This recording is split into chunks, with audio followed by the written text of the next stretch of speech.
last episode of Meat Me, Aaron was questioning Dan's ability to remove the membrane on the ribs. Get yourself a paper towel. You know how to do that? Have you done that before? Yeah, for sure. Why is he using the big end of the spoon? Really off the bone. Yeah, you need that other layer on the bone. I need that. You can't take that off. All right, that's your practice rack. We're a barbecue team. We need a lot of people in our team. There's still limitations to what people can do, and you have to manage those expectations. The idea is to separate just some of the membrane from the bone so that way the smoke can come through to the meat and give it some flavor. Now that they're down one rack of ribs, it's probably best if Dan found something else to do. With all the ribs trimmed up, it's time for some rub. Aaron's going to use 3 different types of rubs. This way he can layer in the different types of flavor. Now the ribs will sit overnight, giving them a chance to absorb all the rub throughout the evening. With the rubs done, it's time for chicken. I love doing chicken. I hate doing chicken. Chicken sucks. We've got to debone it. We've got to trim it. And then we've got to scrape the fat off the back of the skin. See how thin that is versus how thick that looks? Almost like biting through paper. So when you bite down on that piece of chicken, when you bite down on it, you're not going to pull all the skin with it. You're only going to be eating just the meat. You can see how nasty this is. Basically, you're just stuck with all this chicken fat everywhere. It's disgusting. So there is a finished piece of chicken skin. If you wrap that around something, you can see the color right through it. And they'll have to do that for 18 pieces of chicken. Now the chicken checklist is a little more extensive. They've already removed the skin, deboned the thigh, and scraped the fat. Next, they gotta let it brine overnight. Not without teamwork, of course. Means up. This is where we get our turn-in boxes. This is where the official KCBS judges come by and hand out the official styrofoam containers that the teams will use to turn in their meats. Peel the back off, it'll stick, put it on the top where it's visible when you bring it up to turn in. 6 o'clock cooks meeting. Alrighty. Here's phone numbers if you need to get your neighbors thrown out. Don't give them to our neighbors. I'm scraping chicken. You want to come in and give me a hug? It'll be quick. Yeah, too quick. Am I allowed to have a cocktail now? I'm done skinning chicken. I think I'm making Big Daddy Black cocktail. Whiskey. It's gonna have to do for his first drink. If you walk this into Aaron Black, the first thing he's gonna say is, "Did you put any booze in it?"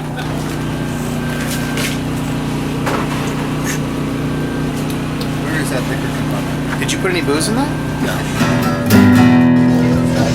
Man, one just dunked over the back. Come on, Cory. Let the boxes blow over. The turn-in boxes, and they're blowing over. Dude, grab them and put them on the dash. Protect them a little bit. They're important. If you ever get a new one, get one now. Let's see if we can clean that up. I get yelled at it because the wind blew him over. Has nothing to do with me, Black.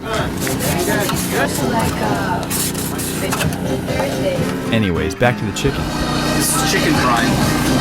Makes the chicken juicy. Now it's time to pull out the skins and place a little rub on them. It's a little short on skins. Brian, give it a light dusting. So we had 18 pieces of chicken, but we only had 16 skins. So obviously a problem, but we worked around it. The chicken skins go in a bag, and I have no idea what's next. Now we drink. Okay. Try to get us some power so we can make some pig candy. Why is the generator running? No power. Turn it on. Let's go. We need to make pig candy for the pig candy ice cream. It's almost 6, so it's time to start preparing dinner for the team. I don't think so. I don't think we have power. Your light's on. Oh yeah, we have juice. Hey, Cory, turn on one of those things at like 225, and the other turn on the Traeger at 180, and cook that. Yeah, and cook that bacon as slow as you can so it doesn't shrink. I'm putting down a mixture of brown sugar and ground chipotle to make some pig candy. This pig candy is going to be the main ingredient in our pig candy ice cream. Aaron's wife and kids have stopped by, and she just happens to have his missing brisket knife. Yeah. Do you guys want to go to the cooks meeting with me? That's where they tell all the cooks to ignore Big Daddy Black because he's loud. You guys want to go? No. It's gonna be fun. You're hungry. We're cooking chicken and bacon right now. Who wants bacon? Okay, who wants hugs? The cooks meeting is where we go and we verify all the timelines. Plus, they remind us of the quiet times and quiet hours, and they emphasize meat ink, usually in these meetings, to remind us of the rules. Like we need reminding. I'd like to welcome everyone to the Ultimate Barbecue Contest, East versus West. My name's Kelly McIntosh. As most of you know, the reason the KCBS reps are here are to make sure all the rules and procedures at KCBS are followed. The quiet time will be from 11 p.m. to 7 a.m. Every single time someone talks about Meat Inc. and how we're problems or troublemakers, why they always got to single out us? There's all kinds of other teams that are causing trouble too. These are emergency phone numbers. All of your neighbors also receive those. So if there's a problem, start with the first number, which is security, second number, which is Henry, and the third number is mine. If I come out, somebody's going home. And maybe it might be the person that called me too. On the next episode of Meet Me, find out if Meat Inc. can make it through the night without getting ejected.